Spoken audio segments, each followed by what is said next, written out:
வெயிலுக்கு இந்த 10 உணவு பொருட்களையும் அடிக்கடி எடுத்துக்கோங்க. வாரத்துக்கு ஒரு டைம் ஆவது பழைய சாதம் சாப்பிடுங்க. அப்படி இல்லைன்னா சாதம் வடிச்ச கஞ்சியாவது சாப்பிடுங்க. உடல் உஷ்ணத்தை நல்லாவே கம்மி பண்ணிரும். வயிற்றுக்கு ரொம்பவே இதமா இருக்கும். தினமும் ஒரு சின்ன வெங்காயத்தையாவது பச்சையா சாப்பிடுங்க. மலச்சிக்கல் வராம தடுக்கும். உடம்புக்கு நல்ல குளிர்ச்சி தரும். நல்ல ஒரு கிருமி நாசினி. தினமும் ஒரு ஸ்பூன் வெந்தயத்தை வாயில போட்டு தண்ணி குடிச்சுக்கோங்க.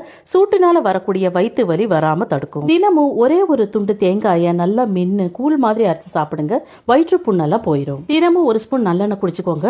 உடம்புல உள்ள கெட்ட கொழுப்பெல்லாம் போய் நல்ல கொழுப்பை அதிகமாக்கிரும். நீர்மோர அடிக்கடி எடுத்துக்கோங்க. குடலுக்கு ரொம்ப நல்லது. வாய்ப்புண்ணையும் போக்கிரும். அடிக்கடி வெள்ளரிக்காவை பச்சையா சாப்பிடுறதுனால கண் சூட்டை போக்கிரும். கிட்னிக்கும் ரொம்ப நல்லது. ஃப்ரை பண்ண உணவுகளை விட கம்பங்கூழ், ராகி கூழ் இந்த மாதிரி கூழ் மாதிரி உணவுகளை எடுத்துக்கோங்க. நம்ம உடம்புல நீர்ச்சத்தை சமநிலைப்படுத்தும். பூசணிக்காய், புடலங்காய் இந்த மாதிரி நீர்ச்சத்து நிறைஞ்ச காய்கறிகளை அடிக்கடி உணவுல சேர்த்துக்கோங்க. அடிக்கடி ஏதாவது ஒரு ஃப்ரூட்ஸ் எடுத்துக்கோங்க. இதெல்லாம் நம்ம உடம்புல நீர்ச்சத்தை தக்க வச்சு நம்மளை ஃப்ரெஷ்ஷாவே வச்சுக்கும்.